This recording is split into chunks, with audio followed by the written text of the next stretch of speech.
با عرض سلام و درود، ادب و احترام به همه شما شنوندگان بسیار ارجمند. کتابی سیرخواننده ترین دنیا از برایان تریسی قرب و قرار کرد بده و 21 روش عالی غلبه بر تنبلی و انجام بیشترین کار در کمترین زمان. در مقدمه این کتاب مؤلف برایان تریسی به خواننده کتاب خود چنین اشاره کرده است: از این که کتاب را در دست گرفته متشکرم. امیدوارم ایده هایی که در این کتاب مطرح می شود همان طور که توانسته است به من و هزاران نفر دیگر کمک کند برای شما نیز مفید باشد. بسیار امیدوارم که این کتاب تواند زندگی شما را برای همیشه دگرگون کند. شما هیچ وقت برای انجام تمام کارهایی که باید انجام بدهید فرصتی کافی ندارید. شما به معنای واقعی کلمه در انبوه کارها، مسئولیت‌های فردی، برنامه‌ها، روزنامه‌ها و مجله‌های زیاده که باید بخوانید و کتاب‌هایی که روی هم انبار شده‌اند تا یک روز به محض اینکه فرصتش را پیدا کردید به سراغ آنها بروید غرق شده اید. اما واقعیت این است که هیچ وقت نمی‌توانید عقب افتادگی خود را جبران کنید و از کارهایتان پیش بیفتید. شما هرگز نمی‌توانید آنقدر از کارها پیشه بگیرید که بتوانید تمام آن کتاب‌ها و نشریه ها را بخوانید و نیز به تفریحاتی که همیشه آرزویش را داشتید بپردازید. در ضمن این فکر را که می توانید با بالا بردن بهره‌وری خود مشکلاتی را که در زمینه مدیریت زمان دارید حل کنید از ذهنتان بیرون کنید. هر قدر هم که بر تکنیک‌های بهره‌وری فردی مسلط باشید همیشه بیش از آن کار دارید که بتوانید در مدت زمانی که در اختیار دارید صرف نظر از این که چقدر وقت دارید به همه این کارها برسید. شما فقط به یک طریق می توانید وقت و زندگی خود را تحت کنترل درآورید و آن هم تغییر دادن روش فکر کردن، کار کردن و روش روبرو شدن با سیل بی پایانی کارهایی است که هر روز به سرتان می ریزد. میزانی تحت کنترل در آوردن کارها و فعالیت‌هایتان وابسته است به اینکه تا چه حد بتوانید انجام بعضی از کارها را متوقف کنید و به جای آن وقتی بیشتری را صرف فعالیت‌های کمتری کنید که واقعاً می‌توانند در زندگی شما تحول ایجاد کنند. من بیش از 30 سال است که به مطالعه مدیریت زمان مشغول هستم و عمیقاً کارهای کسانی را که در این زمینه تخصص دارند مانند پیتر دروگر، الکس ماکس کتری، آلن لیکین، استیون کوی و بسیار انسان‌های دیگر را مطالعه کردم. صدها کتاب و هزاران مقاله در زمینه اثربخشی و کاری فردی خواندم و این کتاب نتیجه آنهاست. هر وقت با ایده خوبی مواجه شده‌ام آن را در زندگی خصوصی و کسبی خودم امتحان کردم و اگر نتیجه بخش بوده است آن را در گفته‌ها و سمینارهایم مورد استفاده قرار داده و به دیگران آموزش دادم. گالیله میگوید شما نمی توانید به یک نفر چیزی را که خودش از قبل نمی داند یاد بدهید، فقط می توانید او را از آنچه می داند باخبر کنید. مطالبی که در این کتاب مطرح می شود وابسته به میزان دانش و تجربه شما برایتان آشنا به نظر خواهد رسید. این کتاب مطالب مورد نظر را به سطح بالاتری از آگاهی شما منتقل خواهد کرد. با یاد گرفتن این روش‌ها و تکنیک‌ها و به کارگیری دائمی آنها تا جایی که تبدیل به عادت شوند می توانید جریان زندگی خود را به نحوی بسیار مثبت تغییر دهید. حکایت خودم. اجازه بدهید مختصری راجع به خودم و دلیل‌های به وجود آمدن این کتاب برایتان بگویم. من در آغاز زندگی بجز داشتن یک ذهن کنجکاو از امتیاز چندان بهره‌مند نبودم. در مکتب درس نمی‌خواندم و شاگردی ضعیفی بودم و در آخر هم ترک تحصیل کردم. سالها به کارهای سخت جسمانی مشغول بودم و آینده امیدبخشی را در پیش روی خود نمی‌دیدم. در جوانی در یک کشتی باربری کار پیدا کردم و رفتم تا دنیا را ببینم.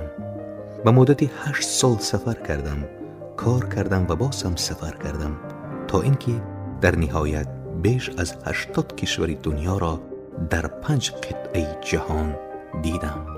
وقتی دیگر نتوانستم کار جسمانی پیدا کنم، به سراغ فروشندگی رفتم. از این خانه به آن خانه می رفتم و با فائزی معینی که از فروش کالاها نصیبم می شد گذران زندگی می کردم.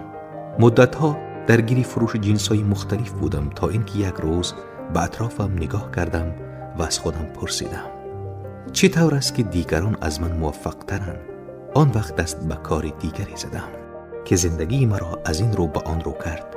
به سراغ فروشندگان موفق رفتم و از آنها پرسیدم که چه طور کار میکنند. آنها به من گفتند که چی کار میکنند و من هم به نصیحتشان عمل کردم و فروشم بالا رفت. در نهایت آنقدر پیشرفت کردم که تبدیل به یک مدیری فروش شدم. در کار مدیریتی فروشم از همان استراتژی استفاده کردم تا یاد گرفتم کسانی که در کار مدیریتی فروش موفق هستند چی کار میکنند و آن وقت خودم هم همان کارها را انجام دادم. این جریان یادگیری و به کارگیری آنچه یاد میگرفتم زندگی مرا دگرگون کرد. هنوز هم حیران هستم که این کار چقدر ساده و طبیعی است. فقط کافی است یاد بگیری که انسان‌های موفق چی کار میکنند و آن وقت خودت هم همان کارها را بکنی تا به همان نتیجه برسی. واقعاً چه ایده‌ای جالب است. مطلب خیلی ساده است. بعضی از انسان‌ها بهتر از دیگران عمل میکنند چون کارهای مخصوصی را به روش متفاوتی انجام میدهند. در واقع کارهای درست را با روش درست انجام میدهند. به خصوص این که این انسان‌ها از وقتشان به نحو بسیار بسیار بهتر از یک فرد عادی استفاده میکنند. به خاطر تجربه‌های ناموفقی که در زندگی داشتم، یک نوع احساس ضعف و بی‌ثمری در من شکل گرفته بود. در این درگیری ذهنی گرفتار شده که فکر میکردم کسانی که واقعاً بهتر از من هستند. آنچه یاد گرفتم این بود که این فکر ضرورتاً درست نیست. آنها فقط کارها را با روش دیگری انجام میدادند و از نظر منطقی آنچه را آنها یاد گرفته بودند من نیز توانستم یاد بگیرم. این برای من در حکم یک مکاشفه بود و من از این کشف هم مبهوت بودم و هم هیجان زده. هنوز هم هستم.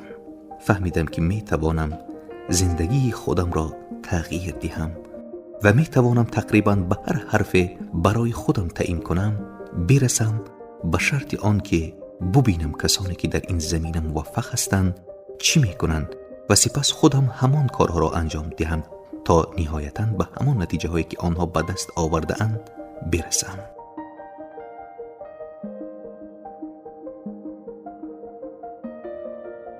ظرف مدت 1 سال پس از شروع کارم در زمینه فروش تبدیل به یک فروشنده درجه اول شدم. 1 سال پس از آن که وارد حوزه مدیریت شدم توانستم تبدیل به مدیری شوم که 95 نفر نماینده فروش در 6 کشور دنیا زیر دستش کار میکردند. در آن زمان 25 سال داشتم. در طی سالها در 22 حرفه مختلف کار کردم. چندین شرکت را تأسیس و راه اندازی کردم و از یک دانشگاه معتبر در رشته مدیریتی بازرگانی حجت گرفتم. همچنین توانستم زبانهای فرانسه، آلمانی و اسپانیایی را یاد بگیرم و به عنوان سخنران، مربی و مشاور با بیش از 500 شرکت همکاری کنم. در حال حاضر سالانه برای بیش از 300,000 نفر سخنرانی می کنم و سمینارهایی برگزار می کنم که بیش از 20,000 نفر شرکت کننده دارند. در طول سابقه های حرفه‌ای خود یک حقیقت ساده را دریافتم. کلید دستیابی و موفقیت بزرگ، پیروزی، احترام، مقام و خوشبختی در زندگی این است که بتوانی ذهنت را تمام و کمال روی مهمترین کار یا هدفی که داری متمرکز کنی، آن را درست انجام دهی و تا آن را به اتمام نرسانده دست از کار نکشی.